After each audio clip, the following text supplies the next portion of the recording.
UP और उत्तराखंड की खबरों के लिए एबीपी गंगा को सब्सक्राइब करें और बेल आइकन दबाएं।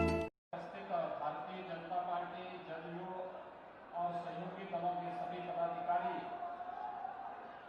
और भारी संख्या में उपस्थित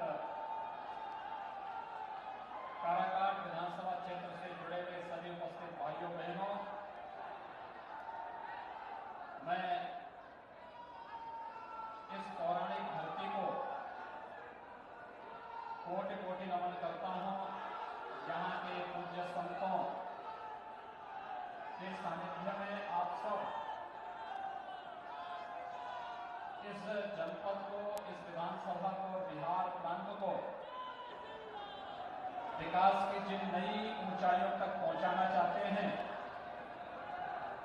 इसके प्रति आप सबके प्रति अपनी शुभकामना व्यक्त करने के लिए आपके बीच में यहाँ उपस्थित हुआ हूं। भाइयों बहनों, हम सब जानते हैं कि ये चुनाव ऐसे समय में हो रहे हैं जब पूरी दुनिया एक महामारी कोरोना से जूझ रही है। और मैं आप सबसे अपील करूंगा कि जब तक कोरोना का कोई उपचार नहीं आ जाता तो बचाव ही उसका एकमात्र उपचार है। और बचाव के लिए हमारा पूरा प्रयास होना चाहिए कि 2 गज की दूरी हो और मास्क जरूरी हो, क्योंकि संक्रमण इसका तेज है। और उस संक्रमण को देखते हुए अगर हमने बचाव के उपाय करने प्रारंभ कर दिए तो कोरोना परास्त होगा, भारत विजयी होगा। और प्रधानमंत्री नरेंद्र मोदी जी के नेतृत्व में भारत ने दुनिया को बचाव का यही संदेश दिया है। और प्रधानमंत्री नरेंद्र मोदी जी के नेतृत्व में भारत ने जो लड़ाई कोरोना के खिलाफ 6 महीने पहले प्रारंभ की थी, आज इसी मंत्र के कारण वो सफलता की ऊंचाइयों तक भी पहुंचा है। आप सब सौभाग्यशाली हैं कि कोरोना को भी आप सब ने अपने जज्बे के साथ मुख्यमंत्री नीतीश कुमार जी के नेतृत्व में परास्त करते हुए आप दिखाई दे रहे हैं। और साथ साथ कोरोना कालखंड में उत्साह से इस चुनावी सभा में भी भागीदार आप बने हैं। आप सबका मैं अभिनंदन करता हूं।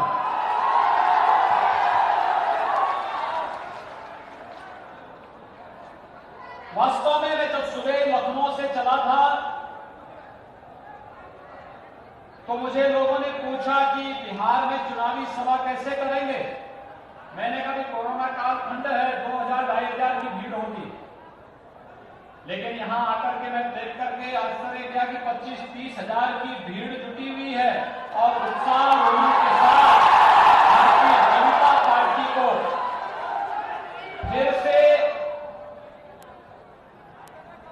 बिहार के अंदर सरकार बनाने के लिए अपना समर्थन देने जा रही है। और नीतीश कुमार जी को मुख्यमंत्री बनाने के लिए पूरी प्रतिबद्धता के साथ कार्य कर रही है। सचमुच मैं अंतःकरण से मुझे अत्यंत आनंद की अनुभूति हो रही है। भाइयों बहनों, आपने कोरोना कालखंड में देखा होगा तमाम लोग तमाम प्रकार से आपके बीच में आए होंगे। जैसे कि बताया गया कि राजद ने अपने प्रत्याशी को यहां से हटा करके भाकपा माले को सीट छोड़ दी। और भाकपा माले को सीट इसने छोड़ दी जिससे कि यहां पर फिर से उसी प्रकार के नरसंहार को पुनः ताजा किया जा सके जिसके लिए वो कुख्यात रहा है। मुझे लगता है कोई विश्व समाज इस प्रकार की अराजकता को स्वीकार नहीं कर सकता है। और आज के दिन पर तो बिहार कतई इस बात को स्वीकार करने को तैयार नहीं है। जब प्रधानमंत्री मोदी जी ने मई 2019 में दूसरी बार प्रधानमंत्री पद की शपथ ली, तब उन्होंने एक बात कही थी। उन्होंने कहा था 5 वर्ष गरीब कल्याण के लिए और अब 5 वर्ष राष्ट्र को दुनिया के सामने एक महाशक्ति के रूप में स्थापित करने के लिए। आपके बिहार में कांग्रेस को भी शासन करने का अवसर प्राप्त हुआ था, राजद को भी शासन करने का अवसर प्राप्त हुआ था। इनसे पूछना चाहिए इन्होंने कितने गरीबों के मकान बनाए, कितने गरीबों को राशन कार्ड दिए, कितने गरीबों को रसोई गैस के कनेक्शन दिए, कितने गरीबों को विद्युत के कनेक्शन दिए और कितने गरीबों के लिए आयुष्मान भारत में या स्वास्थ्य बीमा की कोई स्कीम इन्होंने दी, कितने किसानों को प्रधानमंत्री किसान सम्मान निधि का लाभ दिया। अगर ये लाभ किसी ने दिया है तो अब प्रधानमंत्री मोदी जी ने दिया है। गरीबी रेखा के नीचे जीवन यापन करने वाले हर गरीब के लिए मकान, हर गरीब के लिए रसोई गैस का सिलेंडर, हर गरीब के लिए राशन कार्ड की व्यवस्था, हर गरीब के लिए विद्युत के कनेक्शन की व्यवस्था और हर गरीब के लिए शौचालय की व्यवस्था के साथ ही हर गरीब के लिए 5 लाख रुपए का आयुष्मान भारत का कार्ड भी उपलब्ध कराने का कार्य प्रधानमंत्री मोदी जी ने किया है। ये काम कांग्रेस भी कर सकती थी, ये काम लालू जी का परिवार भी कर सकता था, क्योंकि अब वो पार्टी नहीं है, वो परिवार है। कांग्रेस भी एक परिवार के बाहर नहीं निकल सकती है और राजद भी एक परिवार के बाहर नहीं निकल सकती। आप मानते हैं ना? उनके लिए परिवार ही पार्टी है और पार्टी ही बिहार है, इसके अलावा कुछ नहीं है। उनके लिए एक ही नारा है कि मेरा वैभव अमर रहे मां, तुम दिन 4 रहो न रहो।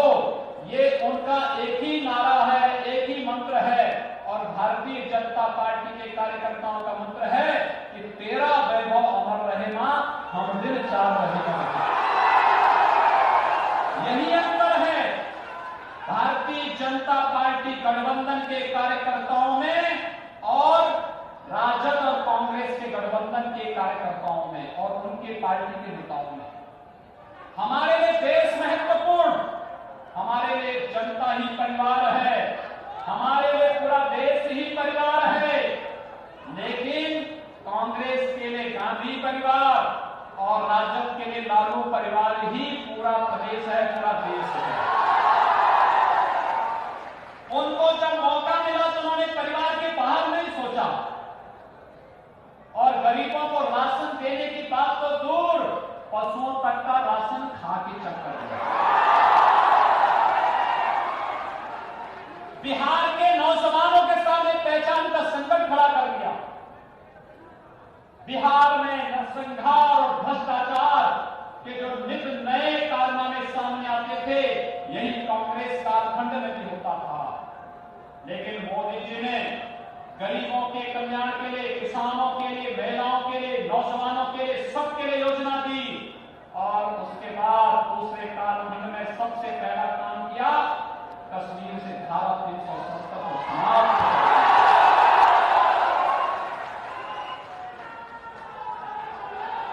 अब पाकिस्तान भ्रष्ट आतंकवादी कश्मीर में आकर के जवानों पर नाजायज हमला नहीं कर सकते, क्योंकि अगर करेगा तो भारत का जवान पाकिस्तान के अंदर घुस करके मारेगा।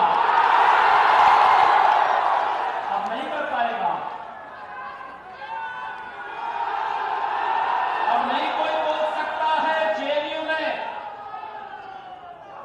अब कोई नहीं कह सकता है कि भारत तेरे टुकड़े होंगे, ये नारे नहीं लग सकते हैं। अब तो भारत के अंदर एक ही नारा मोदी जी के नेतृत्व में लग रहा है, एक भारत श्रेष्ठ भारत। कश्मीर से कन्याकुमारी तक एक भारत है, श्रेष्ठ भारत है और इसमें हर भारतवासी अपना योगदान देगा। कोई इसमें किसी प्रकार का मांग लपेट नहीं, कोई किसी प्रकार की कोई कंजूसी नहीं। और जो कुछ बचा है, लोग अक्सर हमसे पूछते थे, पिछली बार लोकसभा चुनाव में जब मैं बिहार आया था तो बिहार के लोग हमसे कहते थे पत्रकार बंधु कहते थे कि आप लोग कहते हैं कि रामलला हम आएंगे, मंदिर वहीं बनाएंगे, क्या तारीख भी बताएंगे?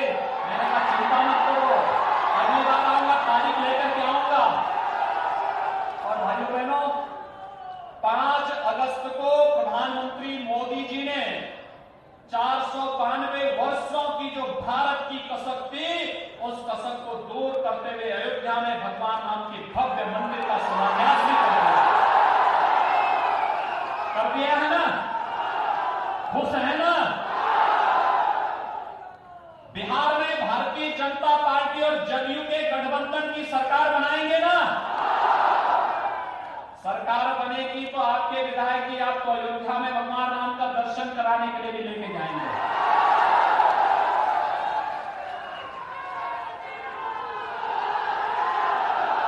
क्योंकि मां जानकी के बगैर राम अधूरे हैं, और भगवान राम और मां सीता जब जुड़ते हैं तब ये राष्ट्र कल्याण का मार्ग और राम राज्य का मार्ग प्रशस्त होता है। और भाइयों बहनों, आज भगवान राम के भव्य मंदिर के लिए जो वायदा था वो वायदा हमने पूरा कर दिया। अब तो कोई संदेह नहीं है ना? किसी प्रकार का कोई संदेह? कोरोना कालखंड में भी आपने देखा होगा, हर गरीब को राशन देने का व्यवस्था, मुफ्त में राशन मिलेगा। नौजवानों के लिए रोजगार, प्रधानमंत्री गरीब कल्याण योजना का शुभारंभ प्रधानमंत्री जी ने बिहार से ही शुरू किया। और यही नहीं, बिहार के साथ साथ पूरे देश के अंदर कैसे कोरोना से बचना है। भाइयों बहनों, दुनिया की बड़ी बड़ी ताकतें पस्त हो गई, अमेरिका जैसी ताकत पस्त हो गई, लेकिन भारत के अंदर मोदी जी के नेतृत्व में भारत सफलतापूर्वक इस लड़ाई को लड़ रहा है। और इसीलिए आप सबसे अपील करने के लिए हम लोग आए हैं। आप सबसे मेरी विनम्र अपील है कि चुनाव मात्र चुनाव नहीं है। चुनाव का मतलब अपना योग्य प्रतिनिधि विधानसभा में और संसद में भेजना। ये विधानसभा का चुनाव है, विधानसभा में योग्य प्रतिनिधि जाना चाहिए। जो लोग फिर से भारत के टुकड़े करने की बात कर रहे हैं, जिनकी आदत हमेशा से विभाजन की रही है, कभी देश के विभाजन की, कभी क्षेत्र भाषा के आधार पर देश को विभाजित करने की, वे लोग आज भी अपने उन मंशाओं को पूरा करने के लिए सदैव षड्यंत्र कर रहे हैं। इन षड्यंत्रों से सचेत रहते हुए मैं आप सबसे अपील करने के लिए आया हूं कि भारतीय जनता पार्टी ने श्री राजेश्वर राज्य को अपना प्रत्याशी आपके बीच में बना करके दिया है। वे योग्य है और अपनी योग्यता के आधार पर आपके बीच में सेवा करने का एक संकल्प लेकर के आए हैं। उसी प्रतिबद्धता के साथ आपके लिए काम करने को, पूरी प्रतिबद्धता के साथ कार्य करने के लिए संकल्पित होकर के आपके बीच आए हैं। भाइयों बहनों, राजद और कांग्रेस गठबंधन की मंशा को हमारा तो संकल्प है, हमने कश्मीर में उग्रवाद समाप्त कर दिया है, अब नक्सलवाद को ही हमें समाप्त करना है जो थोड़ा बहुत बचा है। 95% समाप्त। प्रधानमंत्री मोदी जी के नेतृत्व में और गृह मंत्री अमित शाह जी के नेतृत्व में 95% नक्सलवाद समाप्त। जो 5% बचा है, आप देखना अगले 1 वर्ष के दौरान इसका भी स्वाहा होने वाला है। ये भी अब आतंकवाद, नक्सलवाद, उग्रवाद, जितने भी वाद हैं, इनका सबका भगवान राम के मंदिर बनने के पहले राम नाम सत्य है के साथ यात्रा निकलने वाली है। अब भारत दुनिया की एक ताकत बनेगा और भारत विश्व गुरु के रूप में दुनिया के अंदर जो प्रतिष्ठा भारत को प्रदान की गई थी, आज प्रधानमंत्री मोदी जी भारत को वही प्रतिष्ठा दिलाने के लिए पूरी प्रतिबद्धता के साथ कार्य कर रहे हैं। मोदी जी की मजबूती के लिए नीतीश कुमार जी के नेतृत्व में बिहार में सरकार आनी आवश्यक है और बिहार में सरकार आने के लिए राजेश्वर राज्य को भारतीय जनता पार्टी, जदयू और गठबंधन के सभी प्रत्याशियों का जीतना आवश्यक है। कितनी बड़ी संख्या में आप लोग हैं, युवाओं की संख्या ज्यादा है। आप सबसे मैं अपील करूंगा, आपके पास मोबाइल फोन होगा, अपने मोबाइल फोन से बिहार में अपने नातेदार, रिश्तेदार, मित्रों को, शुभचिंतकों को, सबको फोन करेंगे और सबको कहेंगे बिहार के विकास के लिए, बिहार के सुशासन के मॉडल को आगे बढ़ाने के लिए और एक भारत श्रेष्ठ भारत की परिकल्पना को साकार करने के लिए और आने वाली पीढ़ी के उज्जवल भविष्य के लिए बिहार में एनडीए की सरकार बननी आवश्यक है। और इसके लिए जहां भी भाजपा, जदयू और गठबंधन के प्रत्याशी हैं, इनको भारी मतों से चुनाव जिता करके भेजना है। यही अपील करने के लिए आज आपके बीच आया हूं। बागेश्वर राज्य को भारी मतों से क्रमांक नंबर 2 पर कमल चुनाव चिन्ह पर भारी मतों से विजयी बनाने की अपील करते हुए वाणी को देता हूं विराम। जय जय श्री राम।